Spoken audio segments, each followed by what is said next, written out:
गर्मी में गरीब बहन और अमीर बहन के बच्चों की छुट्टियां। माँ, मेरी यूनिवर्सिटी से फीस का कुछ ज्यादा ही तकादा हो रहा है। आप एक काम करो, आप मेरी यूनिवर्सिटी की फीस भर दो। बाकी शादी की बात रही तो शादी कौन सा हमारे घर में ही है, चाचा जी के यहाँ शादी है।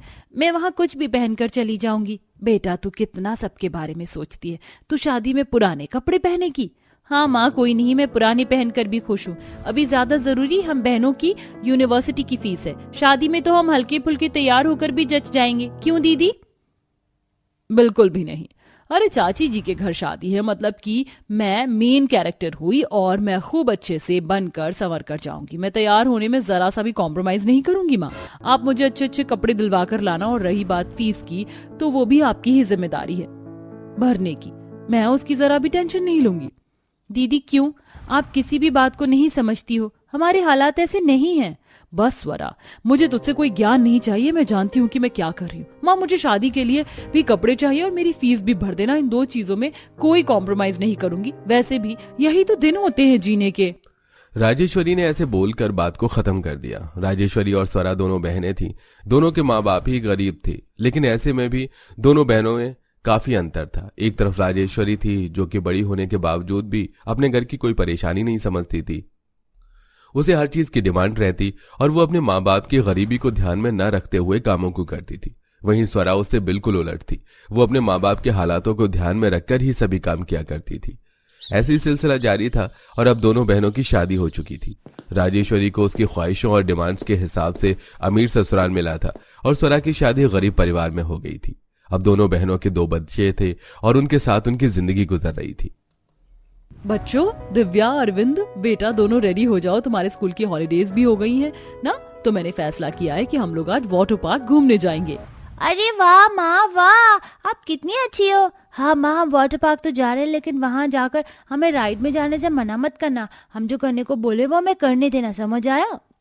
ठीक है। राजेश्वरी अपने बच्चों के आगे कुछ नहीं बोली और उसने आहिस्ता से उनकी बात को मान लिया। वो उन दोनों को वाटर पार्क लेकर पहुंची, जहां तरह तरह की महंगी सस्ती राइड्स थीं। माँ, मुझे इस पानी के रोलर कोस्टर में झूलना है, मुझे इसमें बैठाओ ना। अच्छा बेटा। ये भगवान, 10,000 की 10 मिनट की राइड की टिकट क्या लूट मचा रखी है। इन दोनों को बैठाया तो मेरा पूरा 20,000 का कोटा हो जाएगा। नहीं नहीं बच्चों, कैसा रहेगा अगर तुम इस रोलर कोस्टर में ना बैठकर इस स्लाइड या फिर वाटर ट्रेन में बैठ जाओ। यहाँ याच भी है, वैसे भी ये रोलर कोस्टर तो बहुत खतरनाक है, उसमें तुम्हें मजा नहीं आएगा।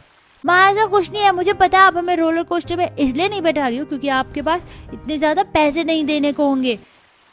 अरे माँ, आपको अगर यहाँ लाकर भी हमारी मनपसंद चीजों से हमें अलग ही रखना था तो लाती ही ना, क्यों लेकर आई? अरविंद ऐसे ही अपनी माँ से जुबान चलाने लगा, जिसकी वजह से वाटर पार्क के सभी लोग राजेश्वरी को घूर घूर कर देखने लगे। अच्छा बाबा, मुझे इतना मत सुनाओ। समझ गई, तुम दोनों का इस राइड में बैठने का बहुत मन है। ठीक है, जाओ बैठ जाओ। मेरा बजट बिगड़ गया, लेकिन क्या फर्क पड़ता है, इन बच्चों के लिए ही तो कमाया है इनके पापा ने। राजेश्वरी ने ऐसे सोचते हुए अपने दोनों बच्चों को उस महंगी राइड पर बिठा दिया और उन्हें उनकी मन मर्जी से मजे करवाए। एक तरफ राजेश्वरी के बच्चे थे जिनकी गर्मी की छुट्टियां उनके हिसाब से गुजर रही थी, तो वहीं दूसरी तरफ स्वरा अपने बच्चों की छुट्टियों में उनके साथ कुछ इस तरह थी।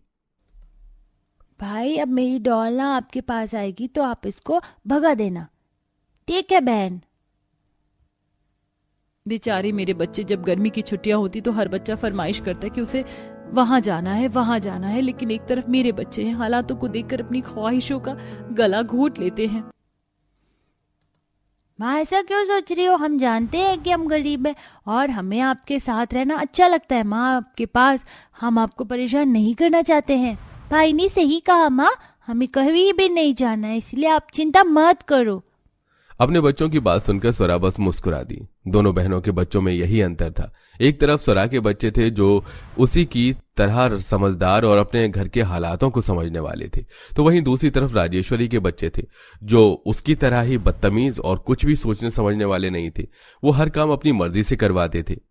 ऐसे ही एक दिन राजेश्वरी घर में ही अपने बच्चों के साथ आइसक्रीम खा रही थी।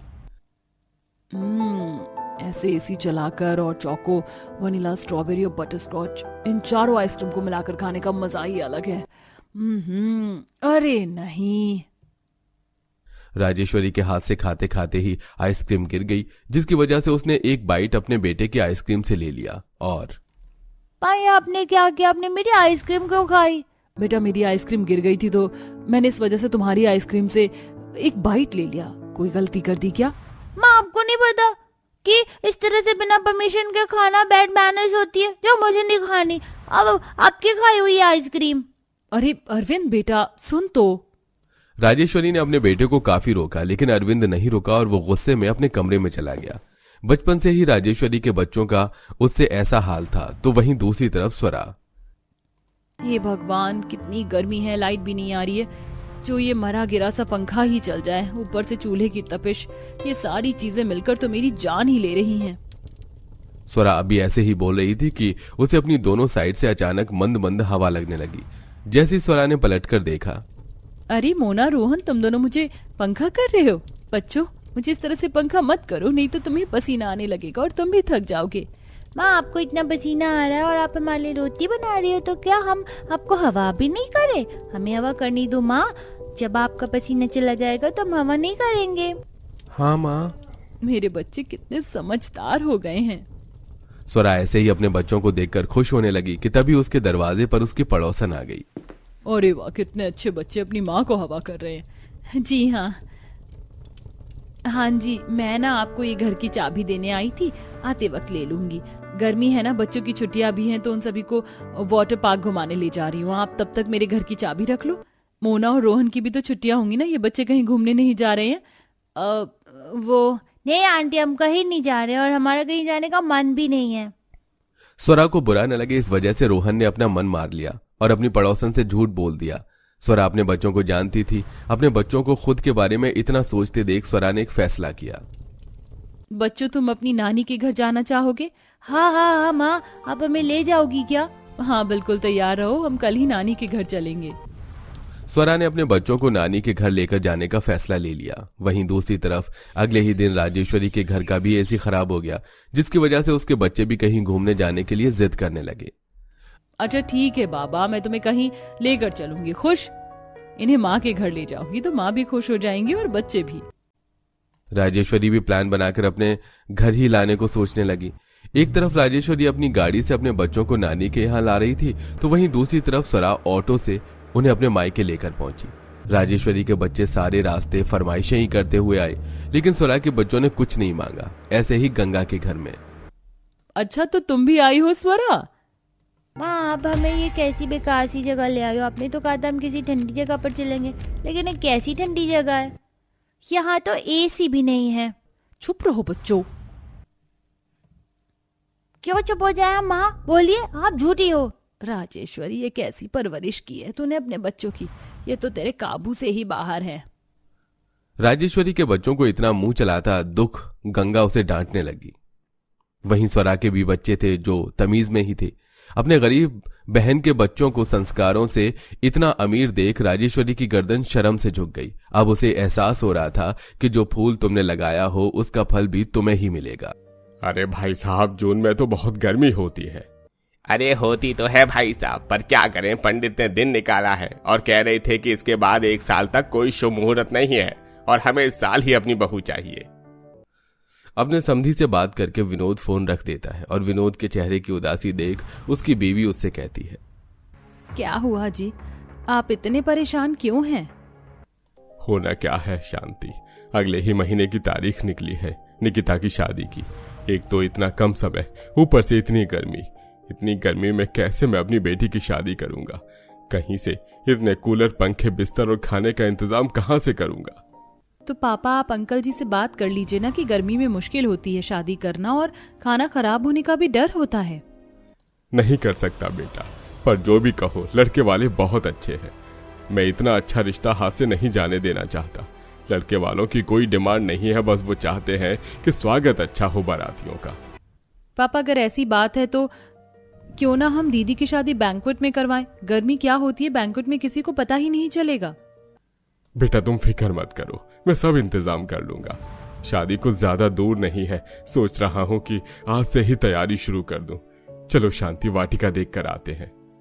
इतना बोलकर विनोद शांति के साथ कड़कड़ाती चिलचिलाती धूप में एक वाटिका में जाता है।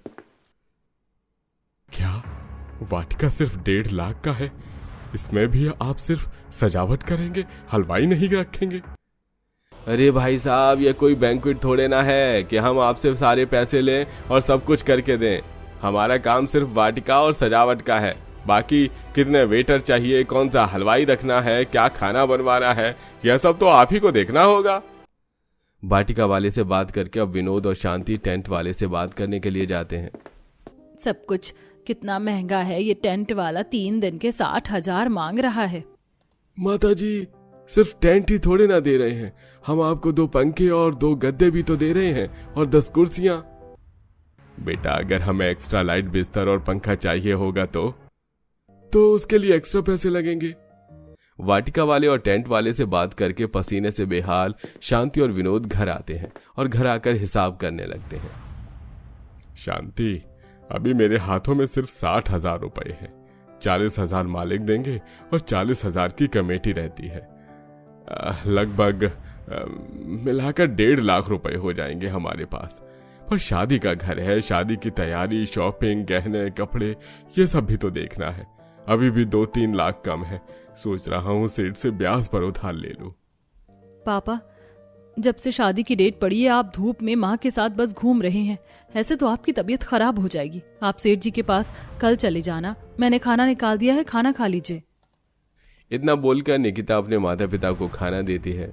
कुछ देर बाद पूरा परिवार सो जाता है, पर शांति और विनोद की आंखों में नींद नहीं होती और विनोद आधी रात को घर से बाहर जाता है और उसके पीछे शांति भी जाती है।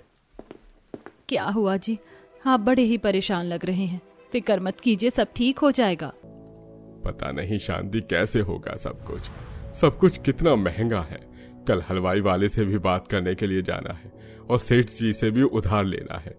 अभी तो मेरी बस पहली बेटी की शादी हो रही है, 2 बेटियां और बाकी हैं। शांति विनोद को दिलासा देती है और इस बीच निकिता की आंख खुलती है और वो अपने माता पिता को गर्मी में घर के बाहर बैठा देख बड़ी दुखी होती है। मेरी इतनी गर्मी में शादी हो रही है, इसलिए माँ पापा कितने परेशान हैं। मैं कल कह दूंगी कि मुझे पार्लर वाली की जरूरत नहीं है, मैं खुद तैयार हो जाऊंगी और ना ही मुझे अपनी शादी में महंगे लहंगे की जरूरत है। निकिता अपने माता पिता का बोझ हल्का करना चाहती थी, इसलिए जब सुबह विनोद तैयार होकर सेठ जी के घर जाने लगता है तो निकिता अपने पिता से कहती है, पापा, मेरे बाद मेरी 2 बहनें और हैं। आप शादी में सारे पैसे मेरे ऊपर खर्च मत करो। मुझे मेकअप आर्टिस्ट की जरूरत नहीं है, मुझे थोड़ा बहुत मेकअप करना आता है, मैं खुद तैयार हो जाऊंगी। अरे बेटा, तू फिक्र मत कर। इस गर्मी में तेरा गरीब बाप तेरी शादी भी बहुत अच्छे से करेगा और तेरी दोनों बहनों की भी। इतना बोलकर विनोद सबसे पहले हलवाई वाले के पास जाता है। अरे भाई साहब, इतनी गर्मी में आप चाय, नान, चाप ये सब कौन खाता है? आपको अगर बचत करनी है तो आप सीधा सीधा दाल मखनी, पनीर पूरी और चावल रख लीजिए और जो भी पैसे बचेंगे उससे आप सिर्फ बारातियों के लिए शरबत, कोल्ड ड्रिंक, जूस, आइसक्रीम जैसी ठंडी ठंडी चीजें रख लीजिए। आप तो बिल्कुल सही कह रहे हैं भाई साहब, पर अगर मैं ठंडी चीज रखवाता हूँ तो इसका खर्च कितना आ जाएगा? अरे भैया, इनको तो अलग से चार्जेस लगेंगे। क्या इसके चार्जेस अलग हैं? शाम मैं आपको बताता हूँ। मैं इतना बोलकर विनोद अब शादी के कार्ड की दुकान पर जाता है और वहां शादी का कार्ड पसंद करके ऑर्डर दे देता है, जिसके बाद वो सेठ के पास जाता है और उसे 2 लाख ब्याज पर उधार मांगता है। अरे विनोद, सबको पता है तुम अपने घर का एक वक्त का खाना छोड़ सकते हो पर किसी का उधार नहीं खा सकते। वैसे तो मैं औरों को 5% ब्याज देता हूं पर तुम्हारे लिए 3% है। बहुत बहुत शुक्रिया सेठ जी, हम मैं चलता हूँ। अरे इतनी धूप में अपनी बेटी की शादी के लिए इधर उधर भाग दौड़ कर रहे हो, बीमार पड़ जाओगे। 5 मिनट यहाँ रुक जाओ, मेरी बीवी शिकंजी बना रही है, पीकर जाना। विनोद सेठ से कुछ पैसे उधार लेकर और शिकंजी पीकर कड़ाके की धूप में पसीने से लथपथ अपने घर जाता है और अपनी बीवी को पैसे संभाल के रखने को कहता है। पैसे संभाल के रखना, कल सबको बयाना देकर आना है। सोच रहा हूं बारातियों के लिए पंखे के बदले कूलर का इंतजाम कर लूं और अपने घर के पीछे जो खाली प्लॉट है उसमें टेंट लगवा लूं। बड़ी जगह है, वहां बारातियों को गर्मी कम लगेगी और सिर्फ बारातियों के लिए मैंने ठंडा खाने पीने का भी इंतजाम कर लिया है। इस तरह विनोद हर दिन गर्मी से परेशान बस भाग दौड़ में लगा रहता है। और वो शादी के लिए अपने लिए एक जोड़ा कपड़ा तक नहीं लेता। इसी तरह कुछ दिन बीत जाते हैं और सरपंच अपनी बीवी के साथ मिलने के लिए विनोद के घर आता है और विनोद उन्हें बिठाता है। अरे विनोद भाई साहब, पूरे गांव को पता चल गया निकिता बिटिया की शादी है, बस मुझे ही पता नहीं चला। अरे जैसे ही मुझे पता चला अगले महीने बिटिया की शादी है तो मैं अपनी बीवी के साथ सीधा यहाँ आ गया। बेटी की शादी तय कर दी और बताया भी नहीं। हाँ भाई साहब, निकिता जितनी आपकी बेटी है उतनी ही मेरी भी है। आप भूल सकते हैं पर मैं नहीं भूल सकती, आज से 5 साल पहले जब मैं अपाहिज थी। माँ, मैंने ये जड़ी बूटियों का तेल बनाया है सुमित्रा काकी के लिए। वो बेचारी अपाहिज है और उनके दोनों बेटे अभी छोटे हैं, दोस्ती यारी में रहते हैं। काकी कितनी अच्छी हैं, वो सबका भला करती थी और आज जब उनको मदद की जरूरत है तो कोई उनके साथ नहीं है। हाँ बेटा, मैं जानती हूँ लोगों का दुख तुझसे देखा नहीं जाता और सच में सरपंच जी की बीवी बहुत अच्छी है, तू जा। हाँ दीदी, माँ की मदद मैं और नेहा दीदी कर देंगे। इतना बोलकर पूजा तेल लेकर सरपंच के घर जाती है जहाँ सुमित्रा सोफे पर बैठी होती है। अरे आ गई बेटा तू, कितना पसीना आ रहा है तुझे। यहाँ बैठ कूलर में, तेरी काकी तेरा ही इंतजार कर रही थी। हाँ काका, आ गई मैं। अब आप देखना मेरे हाथों की मालिश होने से काकी कितनी जल्दी ठीक होती है। और 2 दिन अब मैं यहीं रहूंगी, कहीं नहीं जाने वाली। मैंने माँ से बात कर ली है। अरे तेरे पिता को तुझ पर तो गर्व होना चाहिए जो उसे तुझ जैसी बेटी मिली। काश कि मेरे भी 2 नालायक बेटे की जगह तेरी जैसी एक लायक बेटी होती। इतना बोलकर निकिता सुमित्रा के कमरे में जाती है और उसके पैरों की मालिश करती है और रात भर उसके पास बैठती है। उसके लिए रसोई में घंटों खड़ी होकर गर्मी में अपने हाथों से खाना बनाती है और खुद न खाकर पहले सुमित्रा को अपने हाथों से खाना खिलाती है और कहती है, काकी, काका बता रहे थे कि आपकी रिपोर्ट इस बार अच्छी आई है। देखना आप बहुत जल्द चलने लगोगी। चलने से याद आया, खाना खाओ और मेरा हाथ पकड़कर चलने की कोशिश करो। इतना बोलकर निकिता सुमित्रा को पहले खाना खिलाती है और खाने के बाद उसका हाथ पकड़कर उसे सहारा देते हुए थोड़ा सा चलवाती है। देखते ही देखते कुछ दिन बीत जाते हैं और निकिता एक बेटी की तरह सुमित्रा का ख्याल रखती है। आज मेरी बीवी मेरे साथ यहाँ तक चलकर आ पाई है तो ये सिर्फ निकिता बिटिया की वजह से हुआ है। इसलिए निकिता बिटिया की शादी का खर्चा मैं ही उठाऊंगा।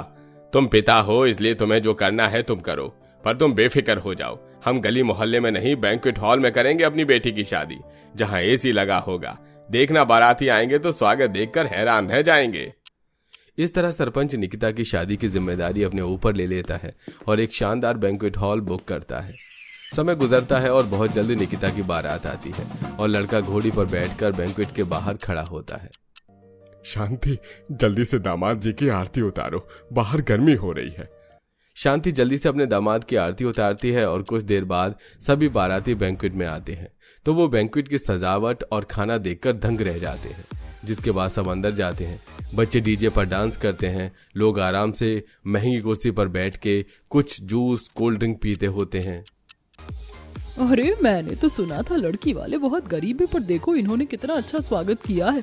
बाहर इतनी गर्मी है, नाचने से पहले हमारे पसीने छूट गए, पर अंदर तो लग रहा है डीजे तोड़ना पड़ेगा डांस करके, क्योंकि गर्मी का तो पता ही नहीं चल रहा। अरे मुझे तो लग रहा है मैं कश्मीर में आ गया हूँ। अरे ये देखो, यहाँ आइसक्रीम, जूस, कोल्ड ड्रिंक सब कुछ है। गर्मी में अगर ठंडी चीज खाने को मिल जाए तो बात ही क्या है। शादी में आए सभी मेहमान काफी खुश होते हैं और खूब तारीफ करते हैं। यह देखकर विनोद और शांति को बहुत अच्छा लगता है। कुछ देर बाद आलीशान मंडप में विनोद की बेटी की शादी संपन्न होती है और निकिता की विदाई हो जाती है। जिसके बाद गरीब विनोद अपनी बीवी के साथ सरपंच के आगे हाथ जोड़कर उसे धन्यवाद करता है। हम आपका यह एहसान कभी नहीं भूलेंगे। अरे एहसान कैसा, निकिता भी मेरी बेटी जैसी है। एहसान तो उसने मुझ पर किया, मैंने तो बस एहसान चुकाया है।